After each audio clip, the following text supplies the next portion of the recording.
mais negamos um crime, mais a consciência nos obriga a pensar nele.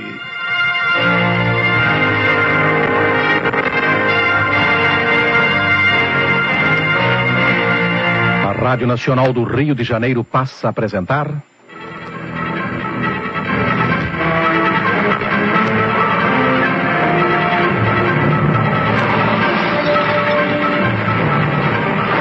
Teatro de Mistério.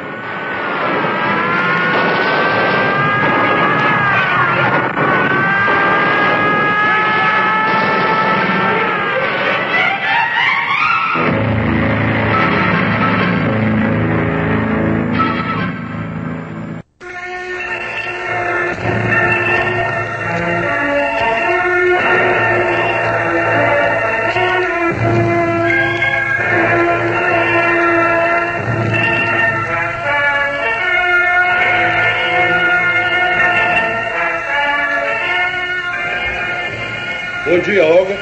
Você viu o meu padrasto? Ainda não, seu Jorge. Eu acho que o seu Arthur não desceu até agora. Estranho. O velho é de ficar na cama até tarde. Será que está doente? Eu não sei. Talvez você tenha preferido ficar lendo os jornais no quarto, né? Os jornais ainda estão na mesinha do hall? Eu não sei, não, senhor. O senhor vai tomar o seu café agora? Sim, Olga, pode servir. A Leila ainda não acordou, não? A dona Leila ainda não desceu.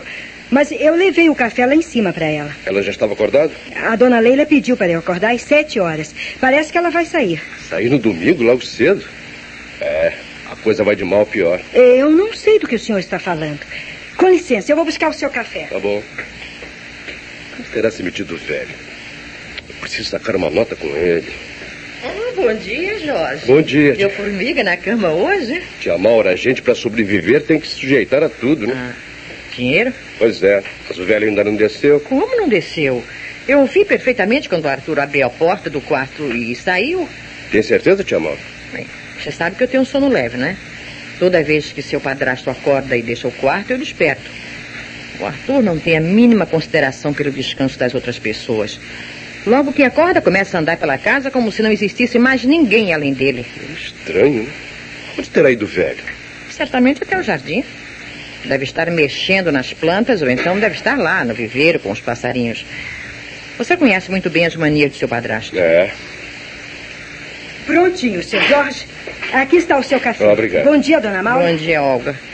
Você viu o Arthur? Não, senhora.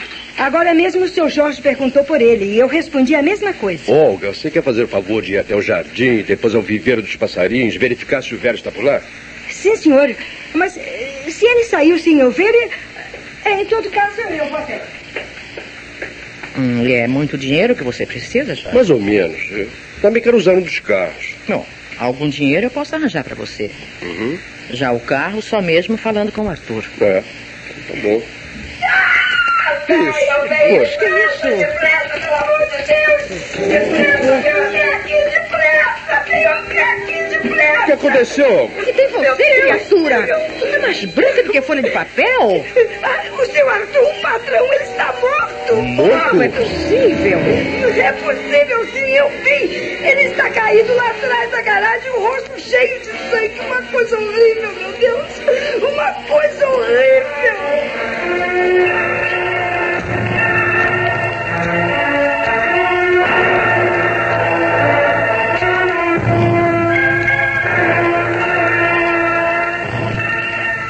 O Teatro de Mistério tem hoje em cartaz o original de Hélio do Soveral, Um Caso Complicado. Os fatos e personagens dessa história são fictícios. Qualquer semelhança com casos ou pessoas reais terá sido coincidência.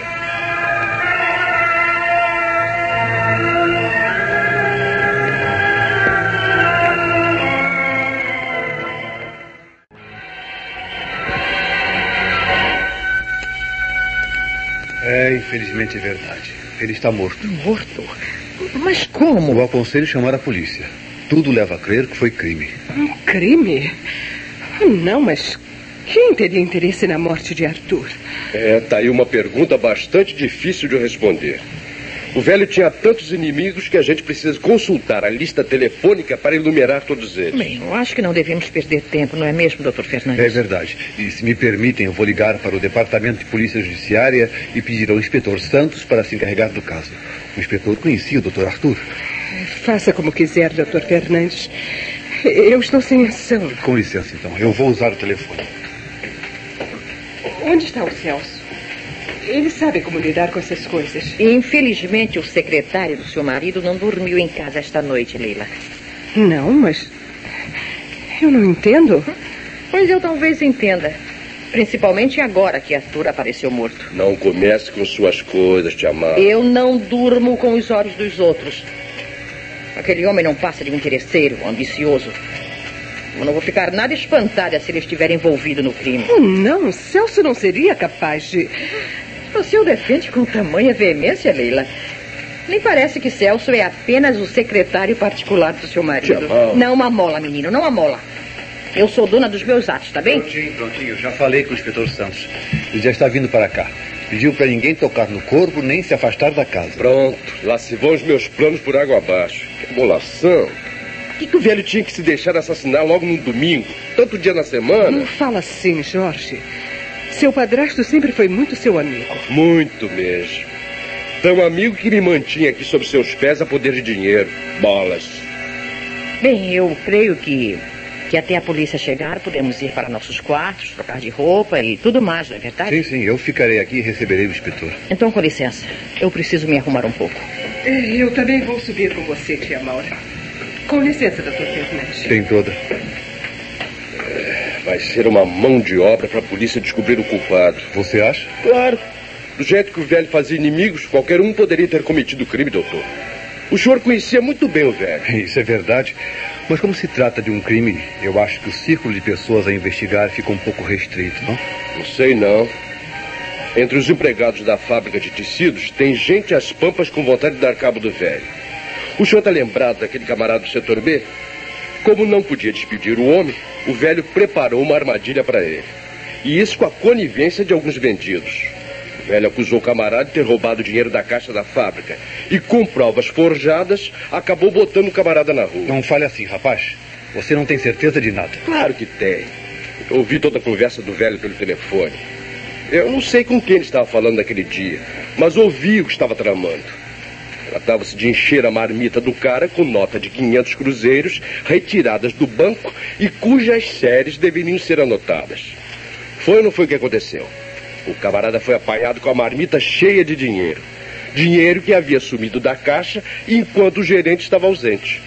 O camarada jurou que era inocente e disse que ia se vingar do velho. Mas nada ficou provado contra seu padrasto. Já o camarada, não é? O pior cego é aquele que não quer ver, doutor. O senhor era amigo dele e nunca quis ver os defeitos que ele tinha. Engana o seu rapaz. Eu sabia melhor do que ninguém quais eram os defeitos de Arthur. Era egoísta, prepotente, ambicioso e mau caráter. Não fosse assim, e jamais teria conseguido acumular a fortuna que acumulou. Aí está a polícia. Vamos atender. Que chatice.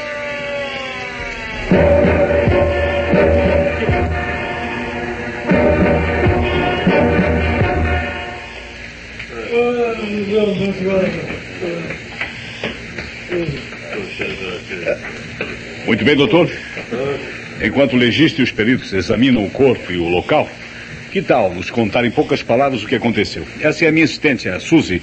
Muito prazer, senhorita. Igualmente, doutor. Há muito tempo e pouco para contar. Esta manhã, todos se levantaram e deram por falta do Dr. Arthur. A criada veio aqui fora, não sei para quê, e encontrou o corpo caído aqui ao lado da garagem. E não ouviram nenhum tiro durante a madrugada, ao menos pela manhã? Não sei. Isso só o senhor indagando ao pessoal da casa. O senhor mora aqui perto, doutor? Mais ou menos. A minha casa fica no outro quarteirão. Como os senhores devem ter visto, as casas aqui são grandes e cercadas por terrenos espaçosos. Assim sendo, existe bastante distância entre a casa e outra. Eu reparei. Casas de pessoas abastadas. Exato. Quem são os vizinhos mais próximos? Um armador italiano. Mas a família está na Europa. Tem apenas a criada que vem uma vez por semana para fazer a limpeza. Sendo assim, já a outra casa é distante demais para que pudessem ouvir o tiro ou qualquer coisa relativa ao crime. E dependendo da hora em que o crime aconteceu, talvez nem mesmo daqui da casa se ouvisse. E por quê? Mais adiante mora um rico industrial que completou 50 anos de casado. Houve uma grande festa e durante grande parte da noite foram queimados fogos de artifício. Com os ruídos dos fogos... Eu compreendo. Bom, vamos deixar os peritos trabalharem em paz e vamos conhecer os moradores da casa. Quantas pessoas são? Dona Leila, a esposa do morto, Dona Maura, a cunhada, Jorge, o enteado, e a criada Olga. Mais ninguém? Uma casa tão grande com apenas uma criada? Existem mais criados na casa, inspetor, mas hoje estão de folga. De 15 em 15 dias a criadagem tem folga, ficando somente um deles para servir os patrões. Esta semana foi a vez de Olga ficar... Sim, eu compreendo. Vamos então conversar com os moradores da casa.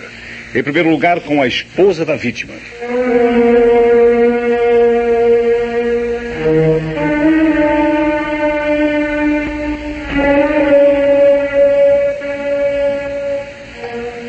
Meu nome é Leila, inspetor. Eu estava casada com Arthur há somente 2 anos. A senhora é muito mais jovem que seu marido, hein?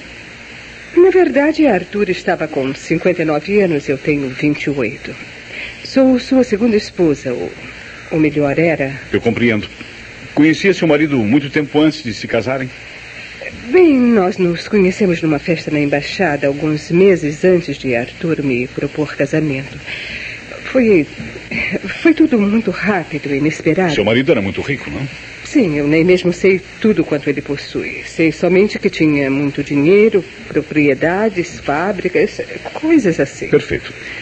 A senhora fazia o que antes de se casar? Eu era modelo fotográfico, posava para anúncios, capas de revistas e etc. Entendi. A senhora não ouviu nenhum tiro ou algo parecido durante a noite? Não, senhor. Eu saí da festa e vim direto para casa. Subi ao meu quarto, tomei um comprimido e me deitei. Creio que adormeci em seguida. Acordei esta manhã com os gritos de Olga. A senhora foi à festa de bodas de ouro? Sim, senhor. Os Robles de Mesquita são amigos de meu marido há muitos anos. Seu marido também foi? Não, Arthur era um homem um tanto esquisito. Tinha seus maus dias quando não queria ver ninguém nem ser incomodado. Ele fechava-se no escritório, dava ordens para que não o perturbassem. Eu creio que falou apenas com Celso, seu secretário particular e procurador. A que horas a senhora voltou da festa? Deviam ser 11 horas, é que eu não estava me sentindo muito bem. E seu marido já havia se recolhido? Não, ele estava sentada no escritório falando ao telefone. Quando eu passei pelo corredor, eu o vi pela fresta da porta que estava entreaberta. Estava sentado de costas para a porta, com um charuto numa das mãos e o telefone na outra. Creio que estava falando com Celso. Como assim? Ouviu o que dizia? Sim, foi mais ou menos o seguinte. Muito bem, Celso. Pernoite aí e amanhã venha logo que puder. Estimo saber que encontrou o camarada. Só isso? Só. Sabe onde se encontrava o secretário do seu marido? Não, eu não tenho a menor ideia, inspetor. Eu não me envolvia nos negócios de Arthur. Muito bem, eu creio que por enquanto é só. Pode retirar-se. Pois não, com licença.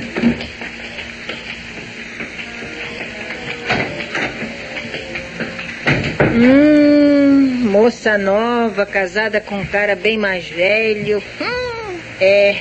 Nesse mato tem coelho, chefe. Realmente é muito estranho o casamento de uma moça de apenas 28 anos com um homem de quase 60 e milionário. Pois é, golpe do baú, chefe. É isso aí. A moça não foi lá boba nem nada, sabe? Eu conheço muito dessa gente. Agora com o velho morto, ela entra firme na gaita. Tá feita na vida. Não se pronto. sabe, Suzy, caso ela tenha a ver alguma coisa com a morte do marido. O senhor acha que foi ela, chefe, que... chefe? Não seria a primeira vez que uma mulher mais jovem mata o marido para herdar o dinheiro. Bom, mas essa moça não tem cara de assassina. E desde quando os assassinos têm caras diferentes das demais pessoas, Suzy? Bom, isso é. Se fosse assim, era fácil demais. Nem precisava a polícia. Fulano tem cara de assassino. Pronto, prendia-se o fulano e caso encerrado. Infelizmente, pessoas com caras de anjo também fazem coisas diabólicas. Tem razão, hein? Eu posso atender? Não, deixa que eu atendo. Pronto? É da casa do Dr. Arthur? Sim. Quem está falando? Antes de mais nada, quem é o senhor? Eu sou Celso, secretário do Dr. Arthur. Não estou reconhecendo a sua voz. Quem é você, hein? Chama o Dr. Arthur para mim? Não posso chamá-lo. Ora essa, por quê? Porque o Dr. Arthur está morto. Foi assassinado. Não é possível, ainda ontem eu estive com ele. Mas quem é você, afinal? Inspetor Marinho Santos, do Departamento de Polícia Judiciária. Onde o senhor está? Aqui em São Paulo. Eu não tenho teto e eu ia avisar que vou chegar mais tarde. Muito bem, venha direto para cá. Temos algumas perguntas a lhe fazer. Está bem, está bem. Logo que seja possível, eu seguirei para aí. Assim espero. Até logo, até logo. Até logo. Mas espera aí. Quem era, hein, chefe? O secretário do homem. Está em São Paulo esperando que tenha teto para ele viajar. E agora? Antes de mais nada, vamos saber o que o legista e os peritos apuraram. Depois vamos prosseguir com os interrogatórios.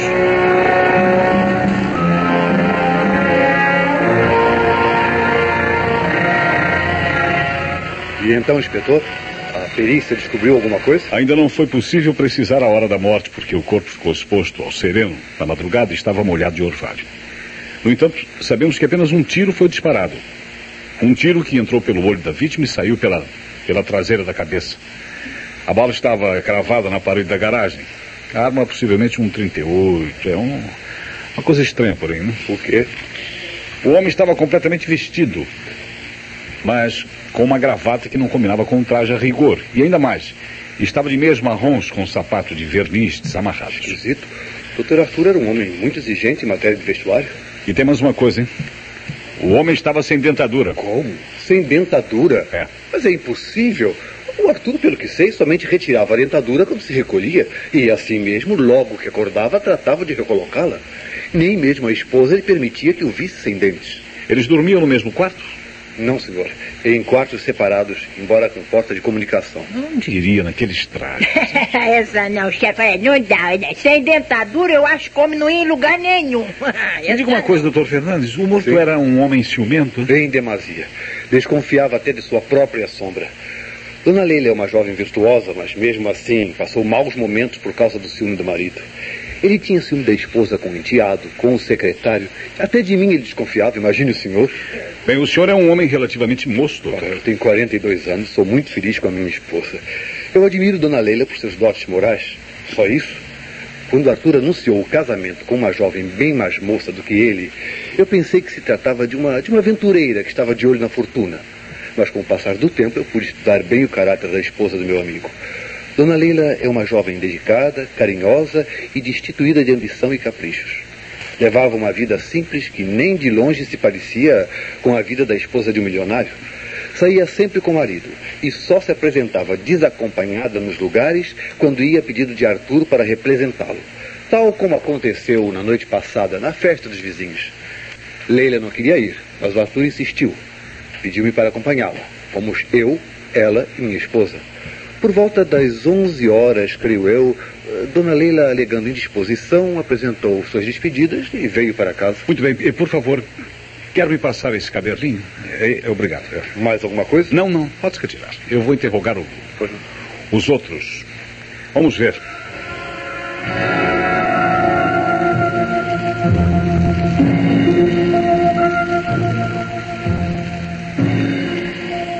Fala, Suzy. Prontinho, chefe. Olha aí, eu pedi que mandasse um perito em impressões digitais. Mas qual é o plano, hein, chefe? Estudar as impressões de todas as pessoas da casa, e principalmente as impressões encontradas no quarto e no gabinete do morto. É?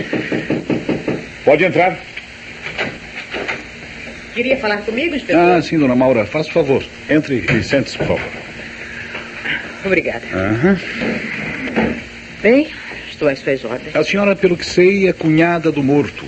Exatamente. Irmã de Dona Leila. Deus me livre. O que foi? Minha irmã foi a primeira esposa de Arthur.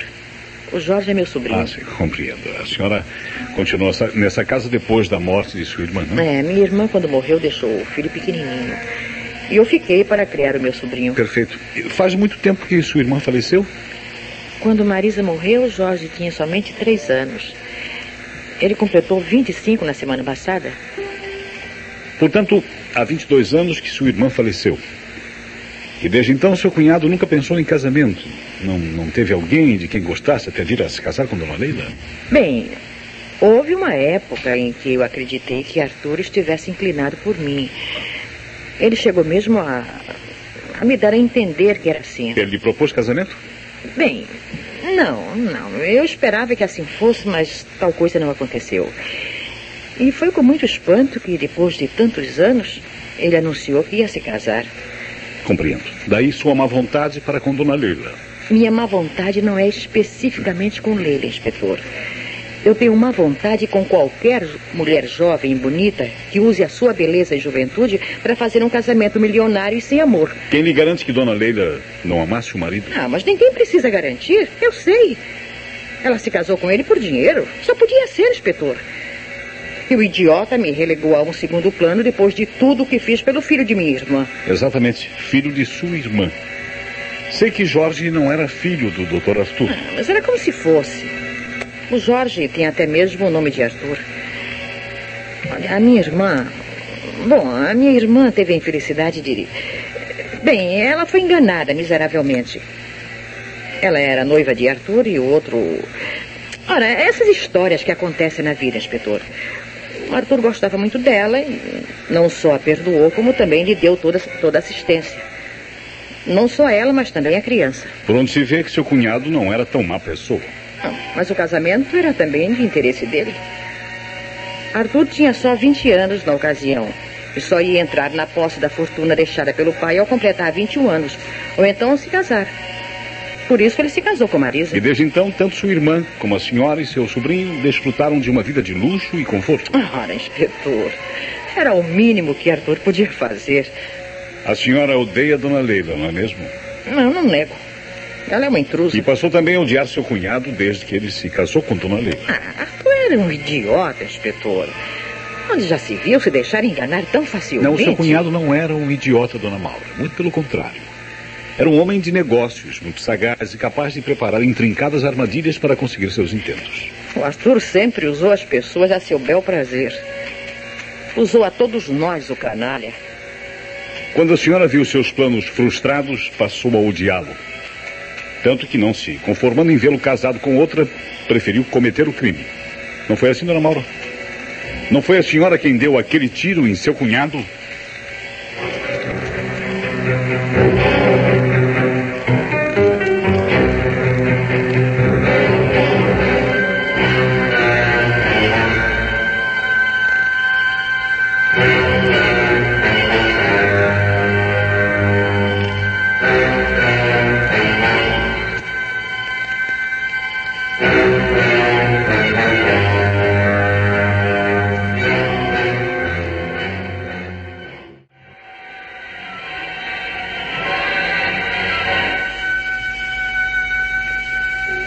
Estou aguardando a sua resposta, Dona Maura.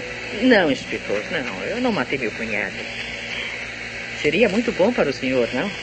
Ia resolver o caso sem precisar envolver a bonequinha loura que é o Ai Jesus dessa casa. Mas não foi assim, não. Eu não matei Arthur. Eu só tinha a perder com a morte dele, uma vez que eu vivia às suas expensas. Agora, a Leila é a única favorecida com o que aconteceu. Ela e talvez aquele Celso dos diabos que vive à volta dela. Aperte os dois e eu tenho uma certeza que vai acabar descobrindo tudo. Da minha parte, olha, eu nada tenho a ver com o caso. Muito bem, Dona Maura, pode ir. Eu estou satisfeito. Com licença.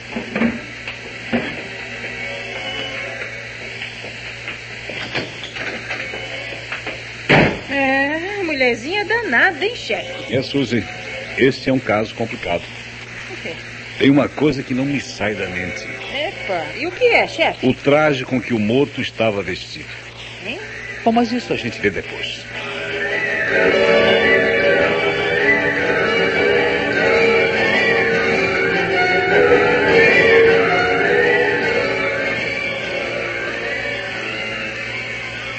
Sim, inspetor. Sou o secretário e procurador do Dr. Arthur. E viajou para São Paulo a pedido do seu patrão? Exatamente. Pode me dizer o que foi fazer lá? Compreendo. O senhor quer comprovar o meu álibi, não é mesmo? Eu entendo. O Dr. Arthur mandou que eu fosse levar uns papéis, que segundo ele eram muito importantes, para entregar a um tal senhor Bernardo Guimarães, que estaria hospedado no Hotel Excelsior. Eu segui com um dos carros da casa até o aeroporto, e lá, então, eu peguei um avião para São Paulo. A que horas foi isso? Eu tomei o avião por volta das, digamos, 10 horas da noite. Cheguei ao hotel e pela manhã procurei a pessoa. Certamente iremos confirmar tudo isso. Bem, é um direito que lhe assiste. Eu estou, porém, dizendo a verdade.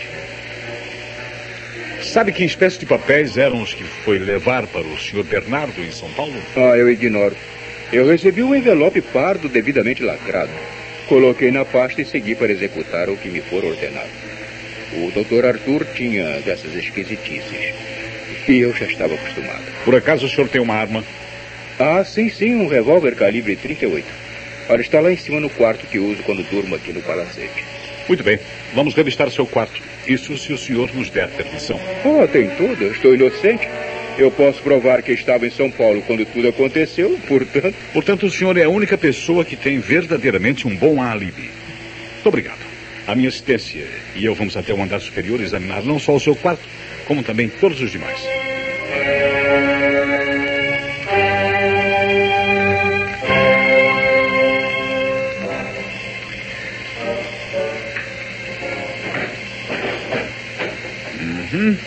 Aqui está a arma. Conforme o perito nos disse, completamente limpa de impressões e muito bem oleada. É. Alguém teve o cuidado de limpar essa arma depois do crime. Depois do... Chefe, peraí, o senhor acha que foi com esse revólver que mataram o homem? Sou capaz de apostar, Suzy. Não fosse assim, encontraríamos um revólver não muito limpo, pela falta de uso, e com marcas de impressões do dono ou de qualquer outra pessoa que por acaso o manuseasse. Acho então que foi o secretário. Mas peraí, chefe. Ele não estava em São Paulo? Logo vamos comprovar isso, Suzy. Mas vamos passar ao quarto do morto. Vamos embora.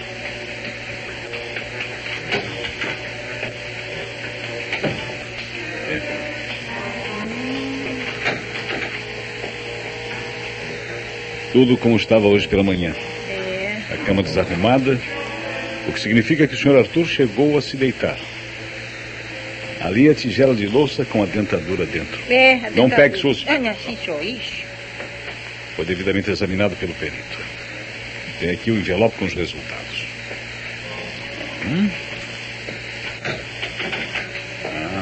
A porta de comunicação com o quarto de Dona Leila. E ali uma porta-janela que dá para o terraço. Muito bem. Já comprovei tudo o que desejava comprovar. Eu gostaria de saber onde foi que já vi o Sr. Celos. Eu tenho certeza de que já o vi em algum lugar.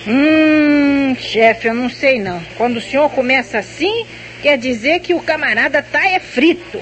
Não sei, Suzy, não sei. Mas estou certo de que eu o conheço. Bom, vamos descer. Eu quero ainda falar com o Jorge e com a criada.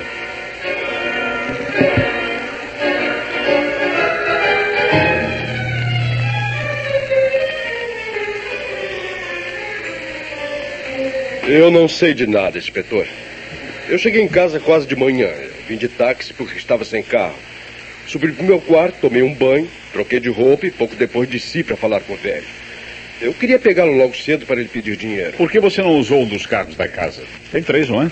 Mercedes o velho não emprestava nem a Deus. A Brasília era de uso particular da Leila. O SP12 estava com o Celso ontem. Eu pensei que hoje pela manhã já pudesse usá-lo. Você gostava do seu pai? Ele era meu padrasto. Você tem o nome dele? Eu sei, mas eu não era filho dele. Tia Maura me contou toda a verdade. O velho era um finório. Ele não gostava de mim como de um filho, não. Minha mãe e eu fomos úteis a ele no passado. Me sustentava com quem paga uma dívida, mas não gostava do credor. Com a morte dele, você é seu único herdeiro? Eu creio que existe um testamento. Leila deve ficar com grande parte dos bens. Por lei, eu tenho direito, que seria a parte de minha mãe. E também sou herdeiro do velho. Eu não entendo muito dessas coisas, mas tia Maura é que já andou consultando advogados a esse respeito. Dona Maura não perde tempo, hein? Natural. Afinal, ela enterrou toda a sua vida aqui nessa casa e sofreu ingratidões. Você gostaria que sua tia tivesse se casado com o Dr. Arthur, não é, Jorge? Claro. Se ele fosse um camarada decente, é o que teria feito. Está no que deu, né? Esse seu modo de falar é quase uma acusação à Dona Leila. Tia Maura acha e eu concordo que Leila está metida no caso. Muito bem, é só. Pode ir, rapaz. Com licença.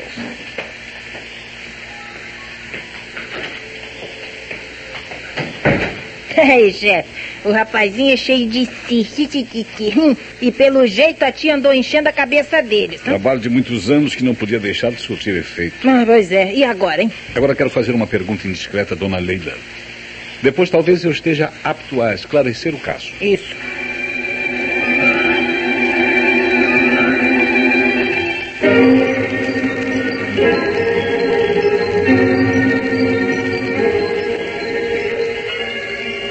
que, inspetor?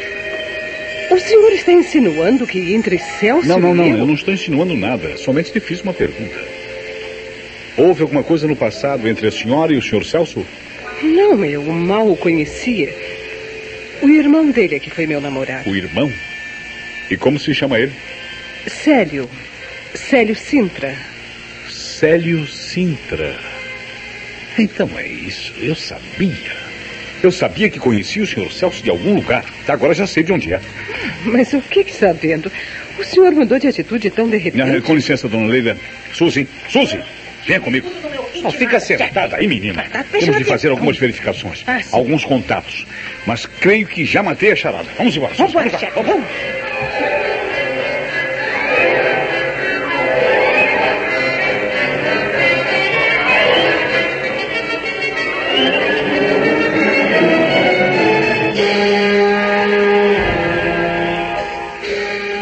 Sim. Sei. Perfeitamente. Muito obrigado, hein? Muito obrigado. Ei, chefe. E então? De ontem para hoje, o senhor Celso esteve realmente no Hotel Excelsior. Mas então... Acontece, Suzy, que o senhor Célio Sintra, irmão do senhor Celso, é um pintor bastante conhecido e também passou a noite de ontem para hoje fora de casa e ninguém sabe dizer onde ele esteve. Muito bem. E daí, chefe? Qual é o grilo? O grilo, Suzy, é que o Célio e Celso Sintra são gêmeos. Está entendendo agora? São gêmeos. Chefe! Que bom, hein? Então o senhor acha que o secretário não foi a São Paulo? Acha que ele mandou o irmão no lugar dele, né? E agora vou apertar o secretário até que ele conte toda a verdade. Isso.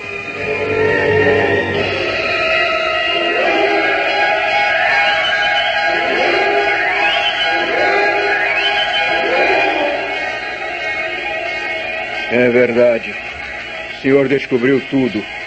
Eu só fui a São Paulo mais tarde, depois de haver preparado um álibi para mim. Mas não fui eu quem matou o Dr. Arthur. O senhor nega a autoria do crime? Nego. E se o senhor quiser ouvir o que tenho a contar, eu apresentarei a minha justificativa para tudo o que fiz. Muito bem, pode falar.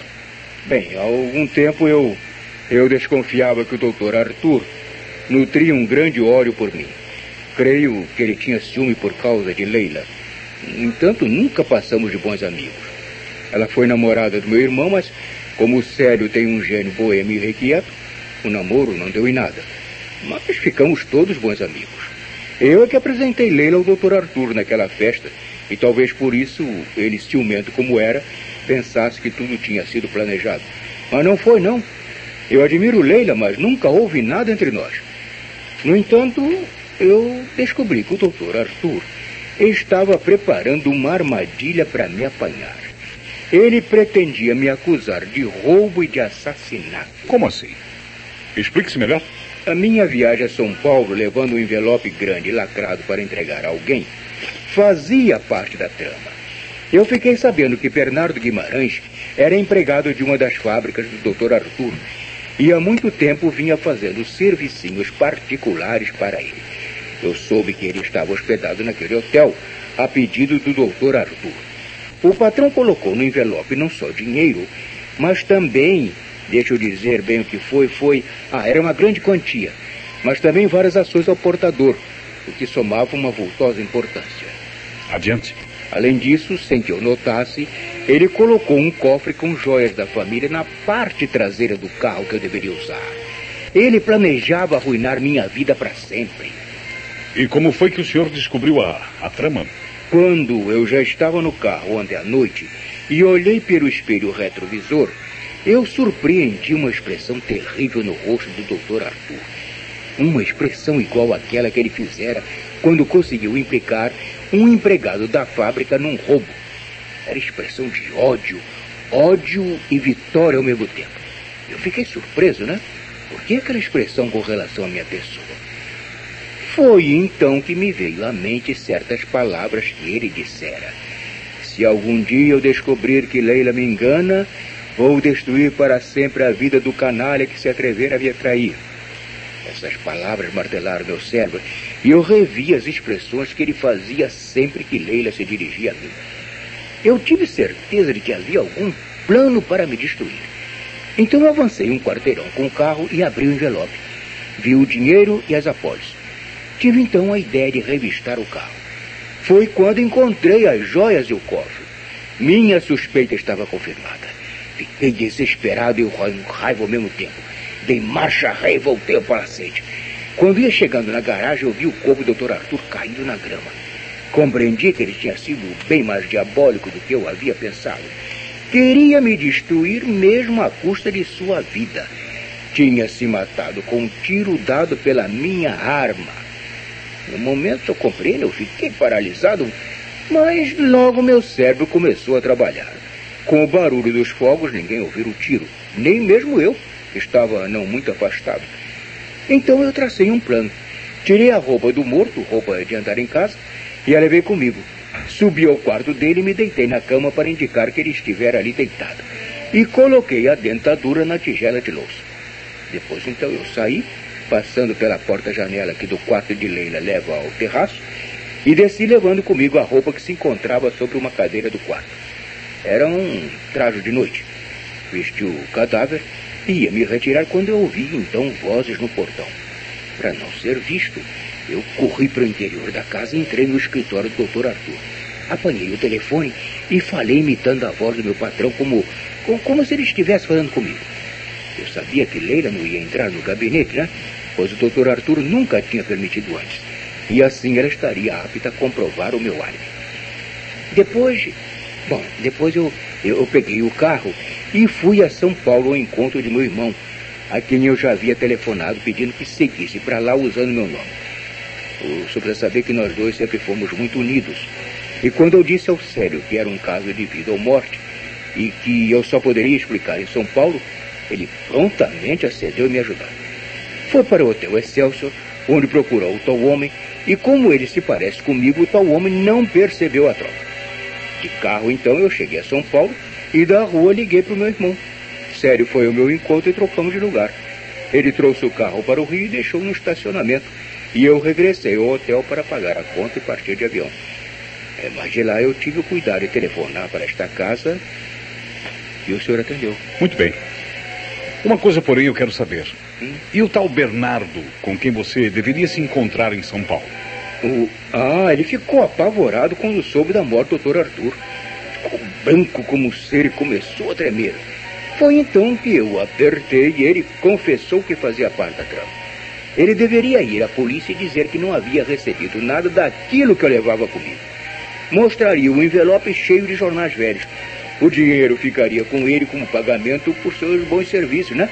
Mas o Dr. Arthur não havia falado de morte, e isso apavorou o homem.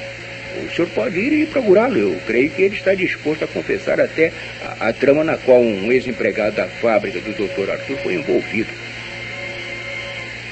Inspetor, eu sei que o senhor não acredita em mim, não é verdade? Eu tenho somente a minha palavra e a de meu irmão e a desse tal Bernardo.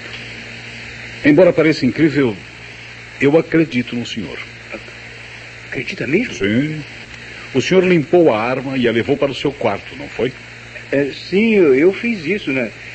Naquele revólver deveriam estar as minhas impressões, né? Sim. Juntamente com as impressões do Dr. Arthur e mais a da pessoa que lhe desfechou o tiro mortal. O senhor quer dizer que outra pessoa... Exatamente. Uma coisa encontrada no punho da roupa que o morto vestia me deu a pista certa. Os pulsos do morto estavam arranhados, como se alguém tivesse lutado com ele. E realmente, alguém lutou com ele antes de matá-lo. Creio que lutou para lhe arrancar a arma das mãos. Esse alguém pretendia evitar que o Dr. Arthur se matasse. Mas eu não compreendo. Eu não estou entendendo mais nada. Eu vou explicar.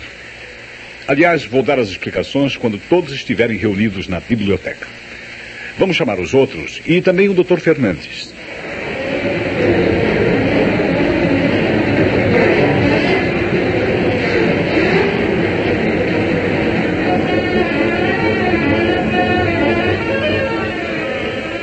É verdade que o senhor já tem a solução para o crime, inspetor? Sim. Por favor, um pouquinho de silêncio agora, sim? Mas antes eu gostaria de lhe fazer uma pergunta muito importante e para a qual eu espero a resposta exata. Pois não, estou às suas ordens.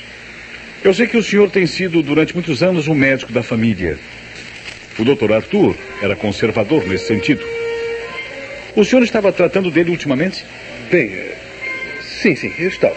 A doença era grave? Bastante grave. E o senhor deu conta disso a seu paciente? O Dr. Arthur não era uma pessoa a quem se pudesse enganar, inspetor. A quem se pudesse esconder coisas por muito tempo. Ele desconfiou, me apertou e, bem, eu acabei lhe contando tudo a respeito da gravidade do seu caso. A seu ver, quanto tempo ainda lhe restava de vida? Bem, não se pode fazer uma ideia exata. Talvez 3, talvez 6 meses, pouco mais ou menos. Eu estou vendo que ninguém sabia disso, né? Não sabíamos. Olha, eu nem desconfiava. Há quanto tempo ele vinha sofrendo desse mal? Há quase 2 anos eu comecei o tratamento. Mas a doença não regrediu. Pelo contrário, progrediu rapidamente. Quer dizer que quando pediu Dona Leila em casamento, ele já estava praticamente condenado? Mais ou menos. Compreendo. O casamento com uma jovem mais moça do que ele, e bonita, foi a última vontade que ele se fez. Meu Deus. Mas então... Então foi por isso que ele ia... Termine o que ia dizer, Dona Maura. Foi por isso que ele ia se matar, não é isso que a senhora ia dizer?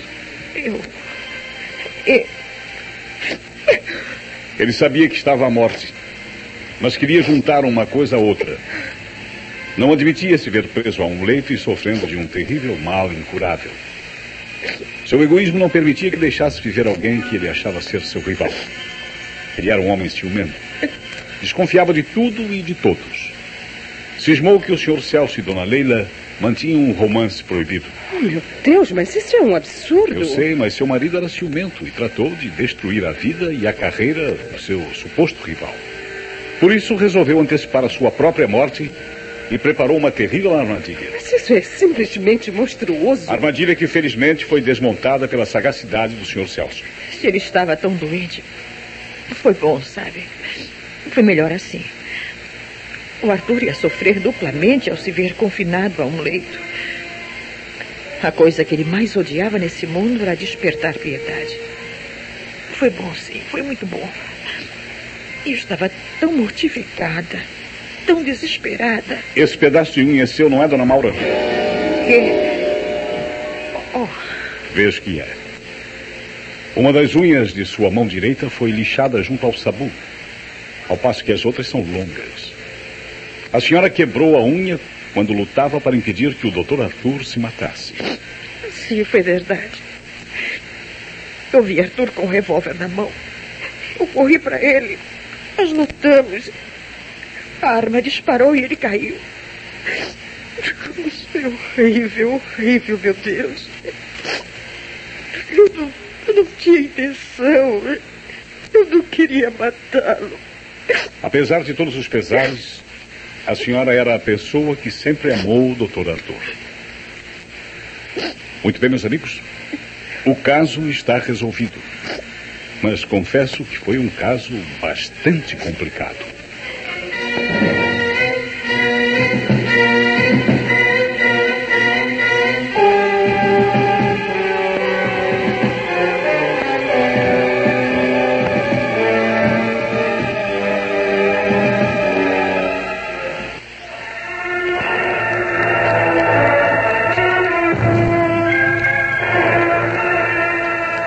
O Teatro de Mistério acabou de apresentar o original de Hélio do Soveral, Um Caso Complicado. Tomaram parte os seguintes artistas: Wilson Marcos no papel de Jorge, Ilka Maria foi Olga, Carmen Dolores Maura, Ricardo Santos Dr. Fernandes, Neida Rodrigues Leila, Geraldo Avelar Celso, Lourdes Santana Suzy. Domício Costa, como sempre, no papel de Inspetor Santos. Controle de som, Renan Fontes. Sonoplastia, José Marques. Contra-regra, Geraldo Cruz. Ensaios e direção, Cauê Filho. O Teatro de Mistério é apresentado sempre aos sábados às 9h05 e às segundas-feiras às 22h05 em reapresentação.